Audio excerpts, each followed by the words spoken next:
6 janvier 2025. Bonne année, meilleurs vœux, j'espère que vous allez bien. Merci beaucoup pour toutes les vues, les retours et les commentaires sur mon dernier vlog, le dernier de 2024. Pour moi, ça y est, le compte à rebours a commencé. Dans à peu près une semaine, je serai à l'autre bout du monde pour revoir pour la deuxième fois de ma vie ma famille chilienne, ma famille biologique. Je suis à la fois surexcitée, anxieuse, stressée, hyper joyeuse. Il y a tout qui se mélange là dans ma tête, c'est assez effervescent. Et alors que je débute, vous vous en doutez, une semaine assez chargée parce que j'ai beaucoup de choses à boucler dans l'organisation du quotidien avant mon départ, j'ai rien trouvé de mieux à faire que de me mettre à vider, ranger et restructurer cette pièce dans laquelle nous vous accueillons en ce lundi matin. Cette pièce qui va devenir ma future salle de massage. Après-demain, je fais une formation en massage crânien. À mon retour du Chili, je ferai d'autres formations pour d'autres pratiques de massage. Et donc, je serai hyper heureuse de vous accueillir dans cette pièce. Une pièce dans laquelle je n'avais pas remis les pieds depuis 11 mois finalement, depuis le décès de mon mari, parce que nous sommes dans l'ancienne chambre des auxiliaires de vie de mon mari, une pièce qui était devenue une sorte de débarras dans laquelle j'avais beaucoup de mal à remettre les pieds.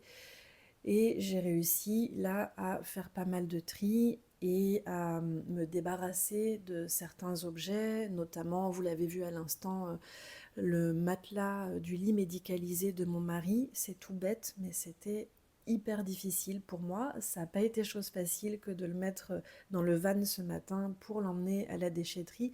Il est encore là, hein, c'est pas encore fait, mais petit à petit, je bouge les choses de place comme ça. C'est pas évident émotionnellement parlant. Mais je suis quand même assez fière de moi en ce tout début 2025 de parvenir à poser des petits gestes concrets, si petits soient-ils, pour avoir à mon retour du Chili des perspectives, des nouveaux projets, des choses à faire, une sorte de to-do list, et pour ne pas me retrouver dans une sorte de froid, de vide et de silence quand je reviendrai au mois de février, parce que le mois de février va être assez difficile émotionnellement parlant. Ça fera pile poil 1 an que mon petit mari est décédé. Ça fait à peine quelques mois que j'ai 40 ans. Être veuve aussi jeune, c'est pas aisé. Et être en pleine crise de la quarantaine en même temps, ça crée une sorte de crise existentielle que je suis en train de traverser en ce moment, qui n'est pas évidente à gérer. Mais encore une fois, je suis assez fière de moi de poser des petits gestes comme ça pour avoir de nouveaux projets pour cette année 2025 qui débute. Je pense que c'était important que j'arrive à créer une nouvelle dynamique, à avoir de nouvelles perspectives. Donc voilà, je suis fière de moi et c'est important de se mettre un peu de baume au cœur comme ça et d'être fière des petits gestes qu'on accomplit. Là, nous sommes en fin de matinée, je vais terminer mon petit café, aller préparer un bon repas et puis je vous reprends plus tard dans ce vlog. Soyez les bienvenus les amis dans ce weekly vlog, une semaine bien remplie, vous l'aurez compris, avant mon départ à l'autre bout du monde. My experience tells me that it is only a matter of time.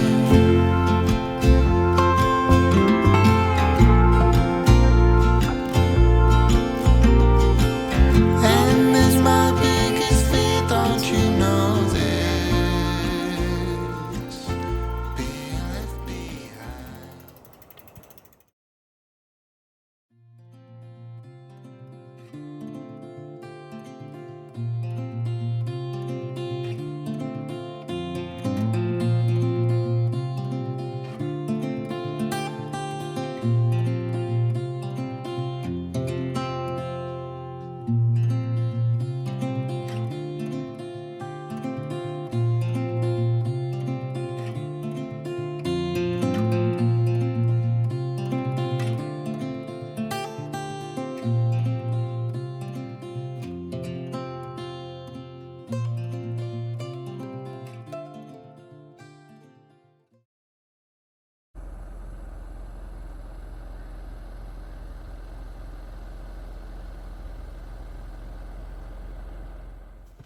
C'est quand même super joli le lever du soleil. Je suis plus habituée au coucher de soleil, je ne vous le cache pas. Il est très tôt, il n'est même pas encore 8 heures du matin. Nous sommes mercredi 8 janvier. Je pars pour une journée complète de formation au massage du crâne à Montpellier. Vous l'avez vu dans les petites séquences à l'instant, j'ai beaucoup travaillé dans la salle qui sera la future salle de massage à la maison. C'était il y a encore quelques jours, je vous le rappelle, une sorte de débarras, un endroit dans lequel on ne pouvait pas du tout rentrer. Donc je suis assez fière de moi d'avoir autant rangé et réaménagé. J'ai mis pas mal de petites stories de l'avancée de mon réaménagement sur Instagram. Vous êtes assez nombreuses et nombreux à m'avoir dit « Oh, je veux venir pour des massages et tout ». Bah, vous serez les bienvenus, soyez au rendez-vous quand je lancerai mon activité. Pour l'instant, chaque chose en son temps, hein, je vais reprendre mes formations dans différentes techniques de massage. Je vais reprendre la route. Juste avant de partir, j'ai décelé de nouveaux bruits dans mon tableau électrique dans l'entrée de la maison. Il y a de nouveau des souris. Il va falloir que je règle ce problème avant de partir à l'autre bout du monde. Bref, pour l'heure, cette formation, je reprends la route afin de ne pas être en retard et je vous dis à plus tard.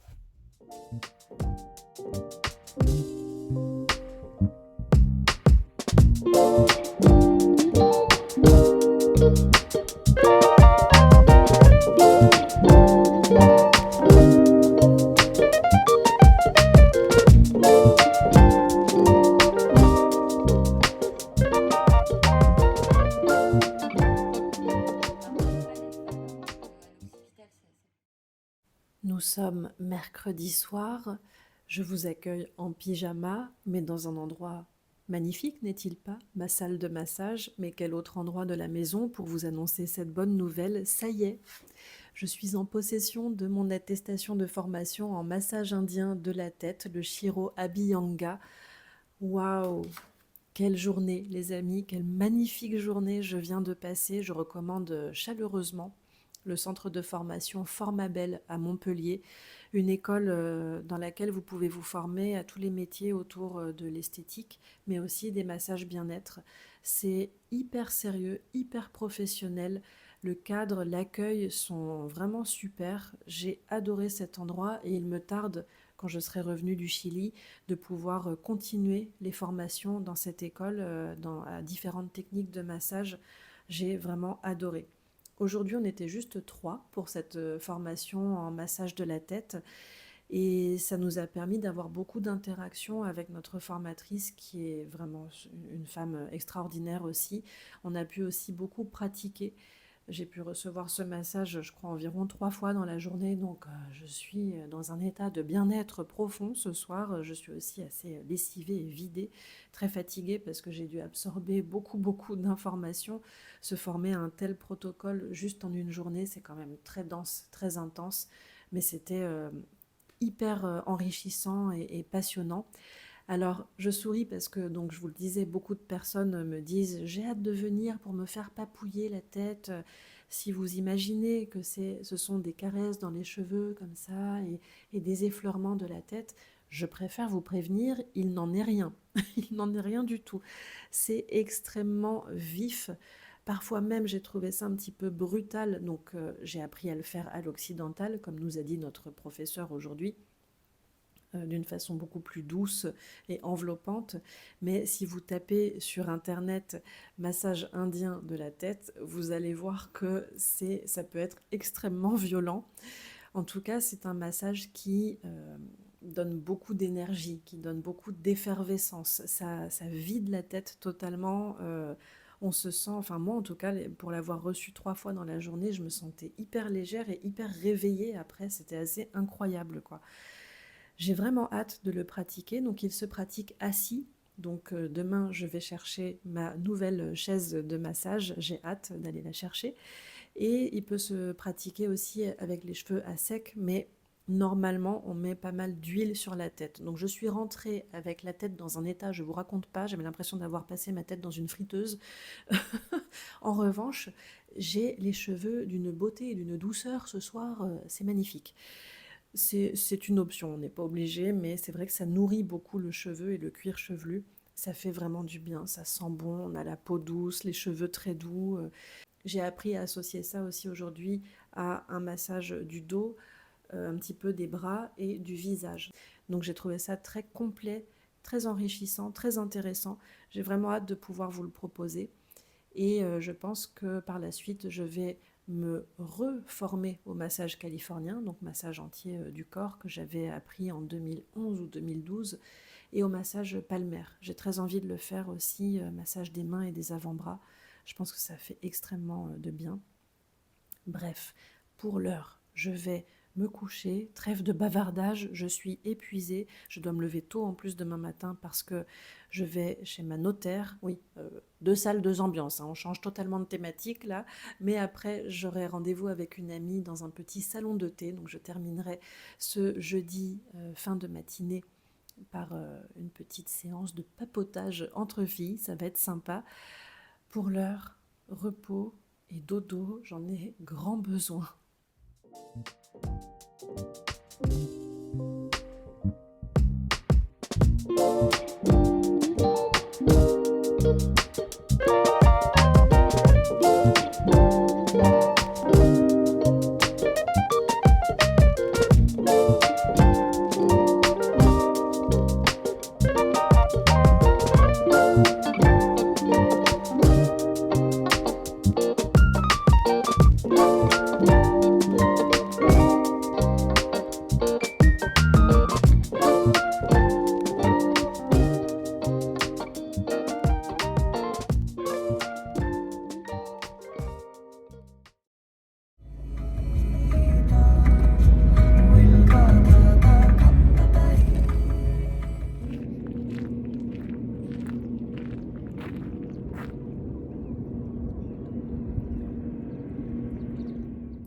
Déjà, vendredi 10 janvier 2025, le temps passe à une vitesse, c'est hallucinant. Dans quelques jours, je vais prendre l'avion pour partir à l'autre bout du monde. Pour l'instant, je viens tout juste de sortir de chez ma thérapeute. Ça m'a fait vraiment beaucoup de bien de lui parler pendant un peu plus d'1 heure de cet élan nouveau dans ma vie, de mes nouveaux projets, de cette espèce de crise existentielle dans laquelle je suis actuellement, qui fait que je me pose beaucoup de questions sur ma vie privée, ma vie professionnelle, ma vie spirituelle, ma vie émotionnelle. Donc pas très simple à gérer tout ça, et en même temps, ça fait beaucoup de bien de pouvoir poser les mots, verbaliser, communiquer sur tout ce qui me traverse. Et en même temps, depuis que je l'ai quitté il y a quelques instants, là, j'ai marché un peu au bord de l'eau. D'ailleurs, je vous montre la vue que j'ai là tout de suite.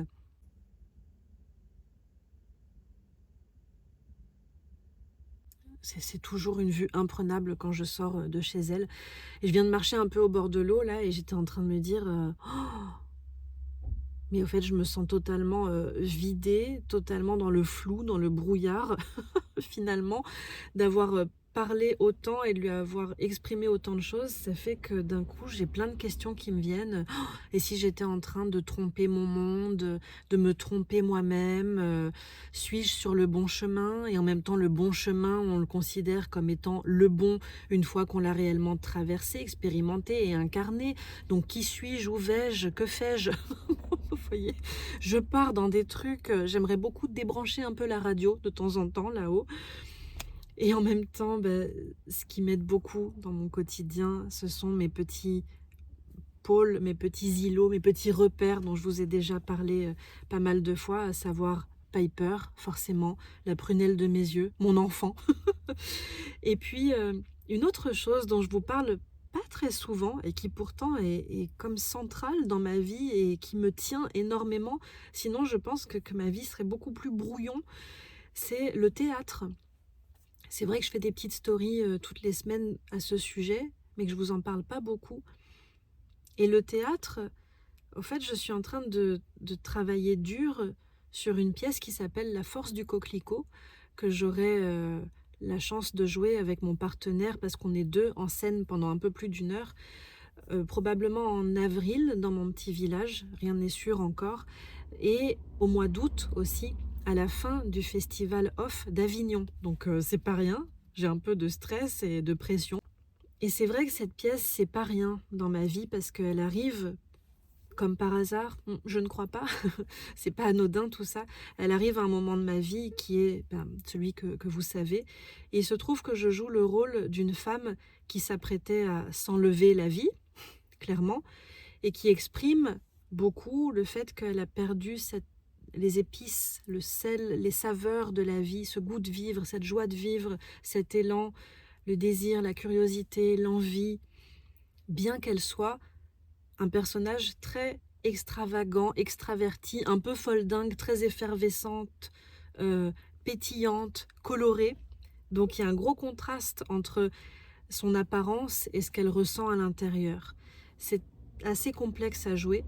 Et elle va croiser le chemin d'un homme, mon partenaire sur scène, qui est veuf depuis très peu de temps. Oh, tiens donc. Et qui, lui, a aussi perdu cette joie de vivre, mais qui est retenu à la vie par son enfant, sa petite fille, qui, elle, en tant qu'enfant, forcément, a gardé, malgré le chagrin du décès de sa maman, cette joie de vivre, son rire d'enfant, son cœur d'enfant, son regard d'enfant, et surtout sa capacité à s'émerveiller.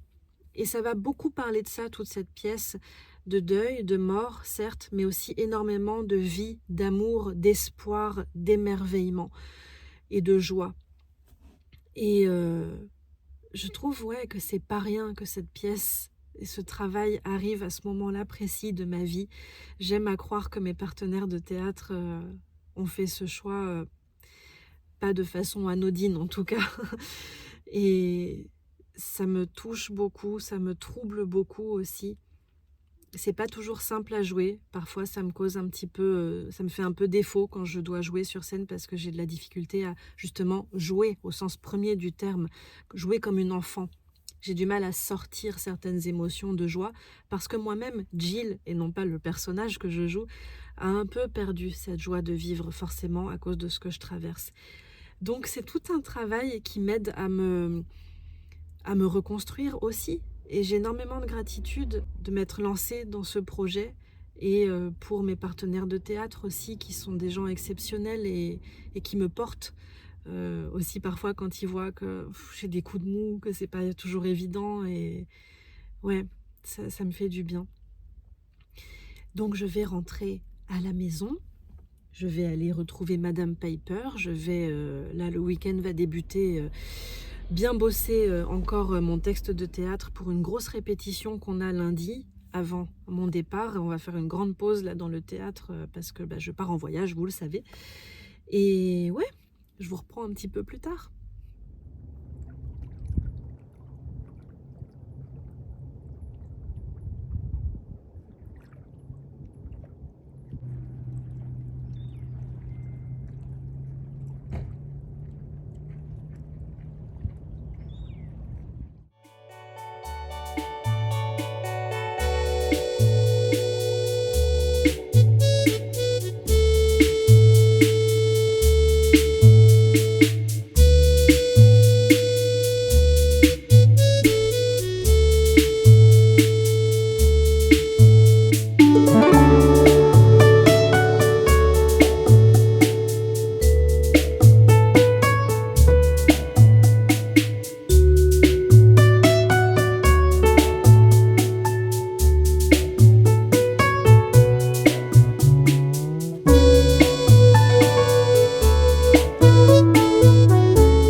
Je vous ai quitté vendredi dans ce vlog. Nous sommes aujourd'hui lundi, il est 23h15 passé et je me mets seulement maintenant à préparer ma valise.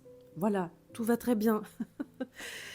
Je crois que j'avais besoin, au fait, de laisser passer certaines choses, de régler certaines choses avant de me focus totalement sur la préparation de ma valise. J'ai eu un week-end bien mouvementé, bien chargé, placé sous le signe du tarot. J'ai donné plusieurs consultations et aussi un dimanche après-midi de cours de tarot qui s'est très bien passé. Le tarot, un sujet sur lequel je reviendrai, ne vous en faites pas, dans les prochains vlogs, je pense, parce que j'ai un rapport à mon tarot qui est un petit peu conflictuel depuis plusieurs mois, un peu comme un vieux couple, amour-haine, suis-moi je te fuis, fuis-moi je te suis. C'est un petit peu ça, bien que tout se passe très bien en consultation, cours et mentorat, mais bref, je vous en reparlerai, c'est un petit peu compliqué pour moi. Je referme cette parenthèse. Je crois que j'avais besoin aussi que cette soirée, cette répétition de théâtre de ce soir, comme tous les lundis, soit derrière moi. J'ai pas mal bossé mon texte ces derniers jours et aujourd'hui on avait un regard extérieur qui venait voir tout le travail qu'on a accompli jusqu'ici depuis des mois. On a encore beaucoup de travail à fournir, faut bosser, mais on avance bien, donc c'est plutôt chouette. Et je crois que ça y est, ça c'est un petit peu derrière moi, en tout cas pour l'instant bien sûr. Et là, je peux entièrement me focaliser sur ce grand voyage. Il va y avoir demain aussi une journée très émouvante, voire même éprouvante dans les émotions, parce que c'est la première fois que je vais me séparer de Piper depuis que je l'ai adopté il y a bientôt 1 an. Si vous avez suivi, je l'ai adopté quelques jours à peine avant le décès de mon mari. Donc je vous laisse imaginer le lien que nous avons, elle et moi.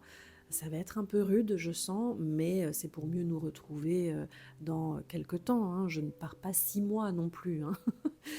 Mais ouais, ça va être quelque chose, ça va être la première fois qu'on est séparés, elle et moi, donc ça va être un peu particulier.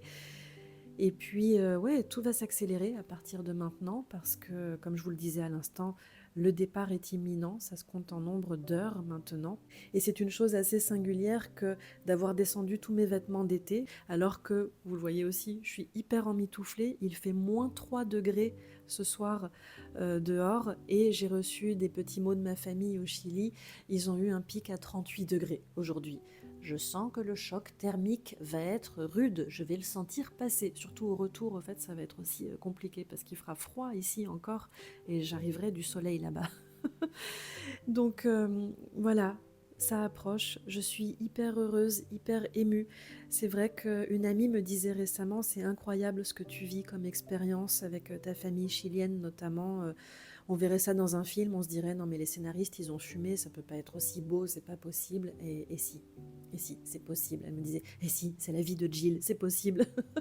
Ça m'a fait sourire. Elle a pas tort, parce que c'est vrai que je vis vraiment quelque chose de très très beau, rempli d'amour dans cette situation, ce contexte, cette re-rencontre si particulière avec ma famille biologique. Et ouais, c'est vraiment chouette tout ça. Je vais vous laisser là, les amis, parce que j'ai ma valise à préparer, encore plein de câlins et de papouilles à faire à Piper, des petites choses encore à régler en lien avec la maison qui restera habitée en mon absence. Et puis, ouais, c'est parti. Je vous laisse en pleine transition avec le prochain vlog, je pense, dans lequel je vais documenter mon voyage. Je vous dis à très très très bientôt, sous le soleil, pour moi en tout cas. Merci d'avoir regardé cette vidéo, prenez soin de vous, prenez soin de vos proches également. Si le cœur vous en dit, n'hésitez pas à liker et à commenter la vidéo, ça m'aide dans mon petit algorithme sur YouTube. La chaîne grandit et vous êtes plus de 1100 aujourd'hui sur cette chaîne. Un immense merci, ça me touche beaucoup.